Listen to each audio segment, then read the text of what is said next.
So we're finishing up section C, and section C was using trig identities and simplifying expressions. But we will be adding more factoring today.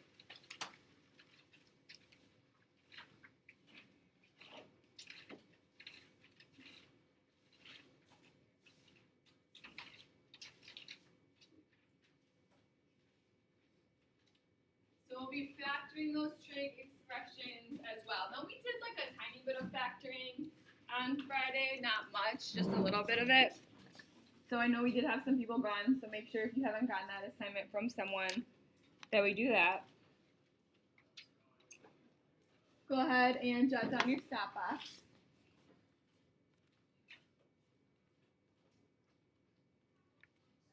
Now, a lot of this factoring stuff we did talk about originally in chapter 1. It's just now that we will have trig functions with our factoring.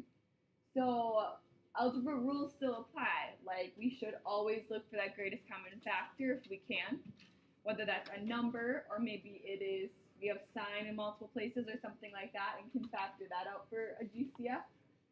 And then just all those other rules that we've used before, like difference of squares and things like that, are also true here. Also, remember your trig identities. So we wrote those down on Friday, but keep in mind that I did not plug in my markers, so that's no good. Hopefully they work. All right. So one of those identities is cosine squared plus sine squared equals 1. We talked about that before, and we talked about that on Friday. Plus on Friday we talked about how you can, solve for the cosine part. You have to remember those rearranging, so keep in mind of that. And then another one that we have talked about before is that tangent equals sine over cosine. So just keep those things in mind. If you see them, then you may be able to do a substitution and simplify things a little bit. So you should look out for that.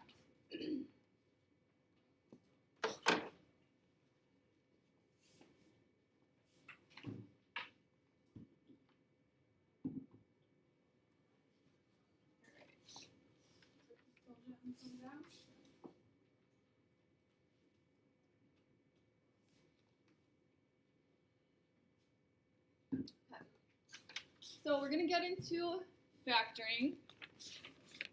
Now when we get into solving in section E, it's a little bit different, but we're focused on simplifying factoring. So our first example is the tangent of x squared. So the tangent squared minus 1.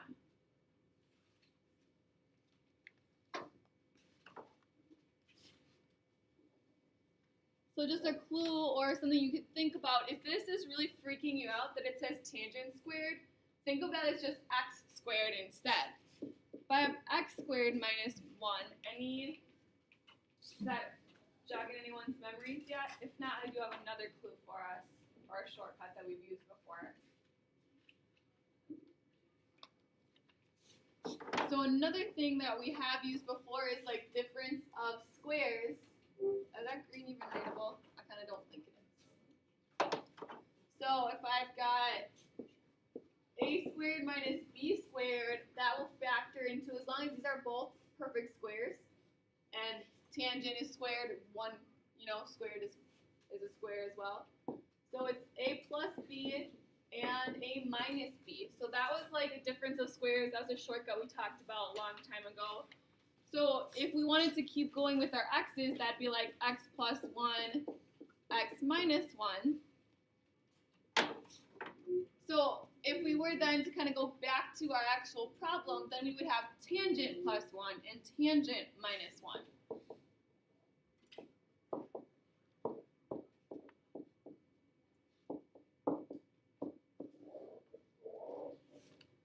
Now you don't have to do what I did over here in red and put it as x's, but if the trig functions are freaking you out, that's a strategy that you can use. Okay, put x in there and kind of see what would happen.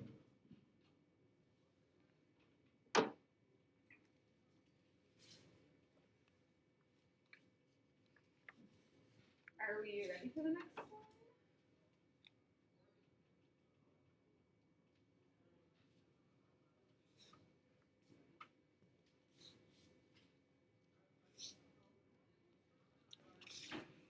So this is kind of like yesterday's, or Friday's, excuse me, factoring. So we've got negative 2 sine squared of x minus sine x.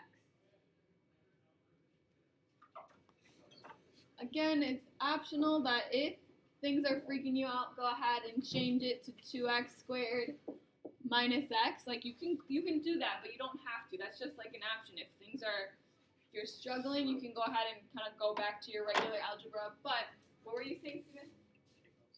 We can take out sine. Since it says sine squared and that's sine, I can just take out one sine of x. So then, since there were 2, I would have 1 left. And since I took 1 out, I still have to hold that placeholder of 1. So keep in mind that if I distributed, I'd have to have my original answer. So this is that GCF. Sine of x was the greatest common factor. Well, what would you do if this was your answer, and you checked your answers in the back of the book like you're supposed to, and the back of the book said this?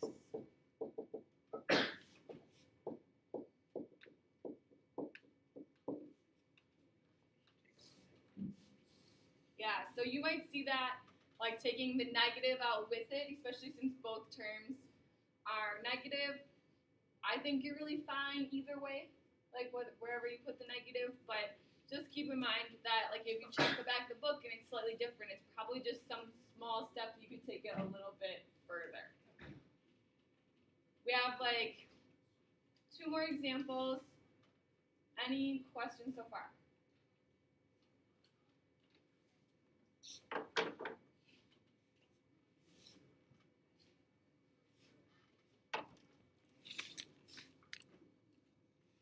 This one's got a little bit extra to it because not only do we have some expressions with sine and cosine squares and all that, but we also have a ratio. So we might have some canceling that we can do.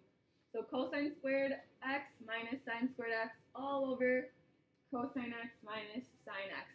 Now I cannot just start crossing things off. The answer is not cosine minus sine. But what I can do is do some factoring because this top part right here, it's that difference of squares like we talked about before, where I'm just writing that same thing I had up here earlier. Since these are both squares, I can break it up like this. So then my denominator would be cosine x plus sine x in one group, so the plus part, and then cosine x minus sine x in the other group.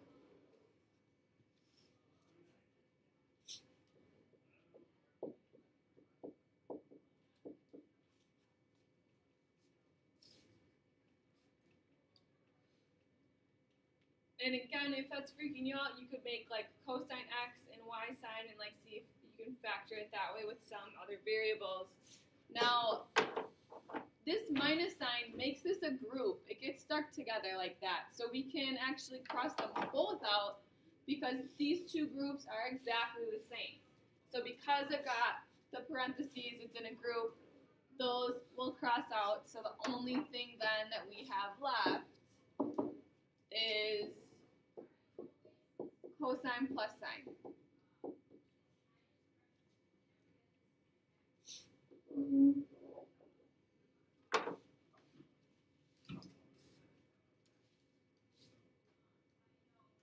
We're going to have the stop box, and then I'm going to throw up one other problem that I want you guys to think about. But are there questions? No. You should know that you might have some show that problems. Show that problems don't have their answers in the back of the book. So, you might start with something like this, and then they tell you the answer, and you have to show all the work in between. Usually it's a little more involved than what I got up here right now, but keep in mind that if you're not getting there, then that's when you really want to ask for help on, because there aren't the answers in the back of the book for those. So the step back says, what should you always look to do first when factoring? Yeah, you always look for your GCF. Alright, then there's something else that I know you guys will see on your assignment. And we've talked about factoring before, but what if you had this? So sine squared plus 7 sine plus 12. What would you do with there? Factor what? Factor how? Okay. Now, if it's freaking you out, yeah, use x. So instead of sine squared, I'll say that's x squared. Instead of 7 sine, I would say that's 7x. And that's still plus 12. Does this one seem more doable to you? Because we've been doing that one since Algebra 1. The one in red. So what are the factors of 12 that add up to 7? 4 and 3. So I would have x plus 4 and x plus 3. Well, this works the same way up here.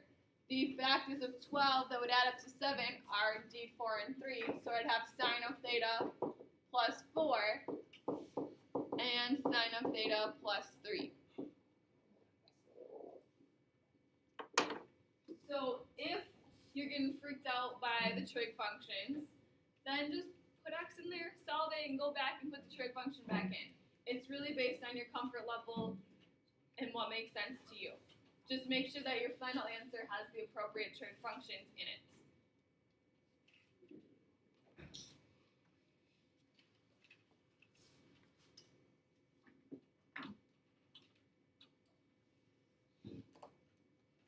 Now I know that there are some more of that like harder factoring where a is not equal to 1.